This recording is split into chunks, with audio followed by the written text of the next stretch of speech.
Okay, today we are engraving a custom brand, which you see over here. We just traced it out in Illustrator, and we are going to laser engrave it onto this knife sheath here. This is one of our tan vintage glazed knife sheaths. We have it in small or large, and that refers to the space between these two stitches. So if you have a larger pocket knife, you'll get the large, and the small, this is actually a small, so the space in between is a little bit smaller.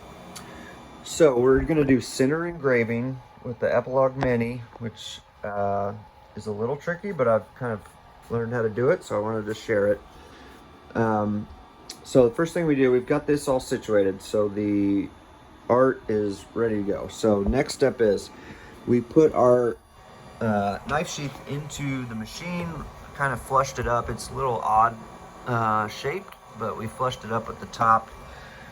You can kind of see over the edge there, the top ruler and the side ruler, and made it as straight as we can. So the first thing we do is we're going to turn our red pointer on, and that's that red little laser you can see. So that's right here. So we're turning the red dot on to see where the laser will hit. Now, so we've got it about halfway down. I just kind of eyeballed it about where I want to have the engraving in the center of the sheath. So we have it set on the stitch because we're going to shoot for this area in between the two stitches. So that is going to be our far left extent. So right there with the red dot on, we're going to hit set home. And I believe we've already done that. So our home spot is now set at that, where that dot is basically. But what we're trying to do is find true center in between these two stitches. And so how we're going to do that is, we've got our red dot now, so now I'm going to turn off our XY axis. We're going to hit that button, and then we're going to hit the green button, so yes. And that'll let us move this thing around. Okay, so we've got our home spot here, so we know that that's set at 0. All right, now we're going to move it across to the other stitch. And so we have our extent here, you'll see under X, and I always try to get it to be an even number, because what we're going to do is we're going to divide that by 2 to find our middle point. Okay, so we've got 148. Let's see what that is. What is that? 70. We're trying to do the math in our head here. 148 divided by 2, 74. I was right in there, baby. All right, so now what we're doing, okay, so we know halfway between is 0.74, as you can see by our technologically advanced calculator. So I'm going to move this. Maybe you can hold on this screen for a second. I'm going to move this red dot until it gets to 74. And there we have it. So now, right there. So the red dot is technically right in the middle where we want it, okay? So now we're going to go back to our panel, and we're going to set the actual home position there. So now our center engraving home position is right in the middle between these two stitches. Okay? So now we're going to, so everything's set at home. I'm going to now turn the red dot pointer off and close this. And now we come over here to our screen, and let's see, need a ruler here. You may hit pause and we'll just start up again.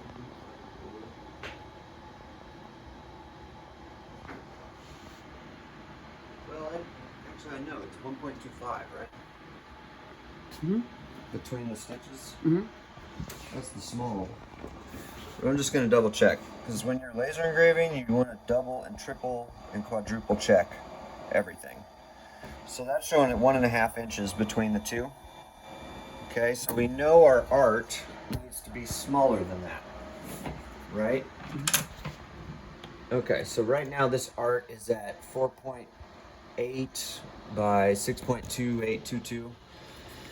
And depending on what graphic software you're using, you'll be able to find out what the dimensions are pretty easily. What I sometimes do is kind of a cheat thing, is I'll just click over here on the box and then create a box, and I'll do 1.5 by 1.5. And we know our art needs to fit in that box, okay? So I'm gonna make that just an outline so we don't have the full black center. And now I'm gonna shrink this, and you always wanna shrink holding shift so it's proportional and doesn't get all squirrely like that. If you don't hold shift, that's what happens in Illustrator. Not in Photoshop. Don't ask me why Creative Cloud does it different in different things, I don't know. So let's zoom in on this.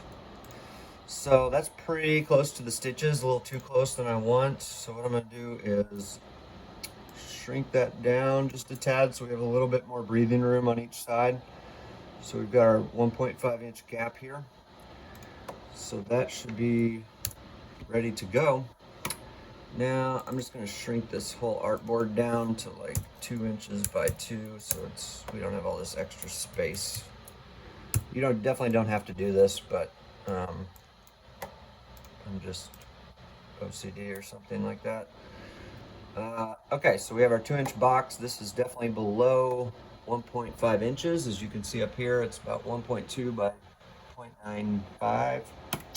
So now I'm gonna hit Control P to print, and we're gonna select our epilogue. And we're gonna keep this defined by driver. We're gonna go to Setup. We're gonna go to Preferences, and now we're gonna set our laser settings. Okay, so the resolution I found, especially for like logos and stuff, it really does not have to be very high. I usually use 400, but I'm sure you could do 3 or probably even 200 and it would come out fine. When you're doing center engraving, these settings are really important. When I first got the laser, I never did center engraving. I always just used the top right or the top left-hand corner to line everything up. But when you do leather work and you've got these weirdly shaped items like this knife sheath, for example, it really helps to be able to do center engraving when you need to.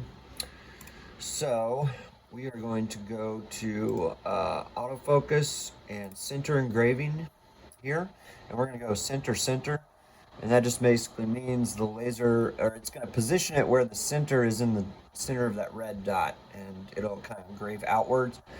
It's not going to actually engrave outward. It'll start at the top or the bottom and work its way up and down, but that's how the placement will be. So this is the next thing is paid. Well, actually, we need to fix this first. So if you're cutting something in with the laser, you'll select vector. We are not doing that today, and we're not cutting any part of it. So we're going to do raster. So we're just engraving on here. If you were engraving and cutting something at the same time, you would click combine. So we're just doing raster for engraving. Now we're going to the speed we want. So for leather, you can usually do a higher speed. We'll probably go around 80, something like that. And it just depends, like the deeper the engraving you want, the slower the speed. Okay, so it has more, the laser has more time on the material to burn through the layers of skin, basically, leather. So maybe 75, because this is kind of a tricky leather because it's got so much detail, and it's called Vintage Glazed, and it's like sealed with this glazing, which makes it very kind of dense, and you really got to power the laser through it basically to be able to see it that well. So let's see. The next one is the power. For general leather projects, you can get away with like 35. But I'm gonna keep this around 50, and we'll just see how that goes. This is the engraved direction. So do we want the laser to start at the bottom or start at the top?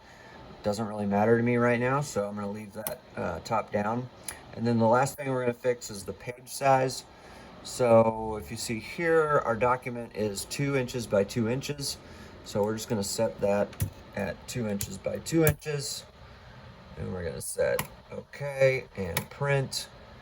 Now, in this epilogue programming thing, there's a little glitch. So this right here should not be showing. It should be just the full image of the design.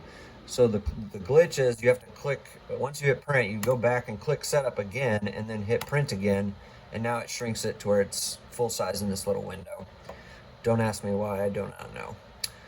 All right, so everything looks good. We've got our laser on, so I'm gonna just send it to the laser. And now it's gonna come up in this little screen here. It's a very simple artwork, so it's already done. Basically loading it. We're gonna double check our red dot pointer, which looks good. All right, and so now it's gonna get a little bit loud. I'm gonna turn on the fan. We have a vent that is piped up through the ceiling and goes through the roof because you do not want to be smelling burned leather fumes. It gets really nasty and you'll want to throw up. So I'm going to turn that on. I'm going to hit go and we'll see how this goes.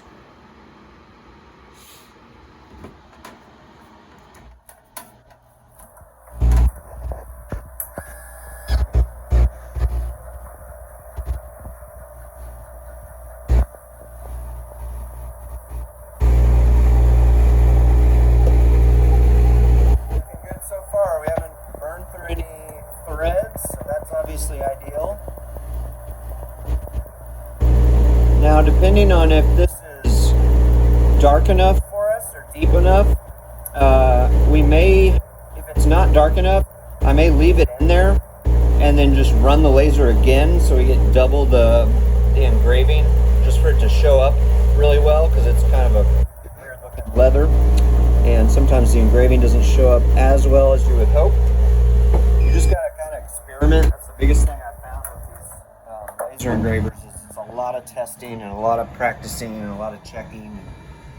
So you can kind of see it. It's a little bit, there we go. Yeah, so you can see the design there. So it's kind of gray because we have a lot of burned leather dust on there, which is fine. We'll wash that off basically with a leather cleaner. But the placement looks great. The design came out great. I think I'm gonna run it one more time and get it really burnt in there, since this is just a tough leather for engraving. So we're gonna turn the fan back on and just hit go. I haven't touched the piece, so it should be exactly in the same place it was. So it should just engrave right over itself and not be weird or look strange.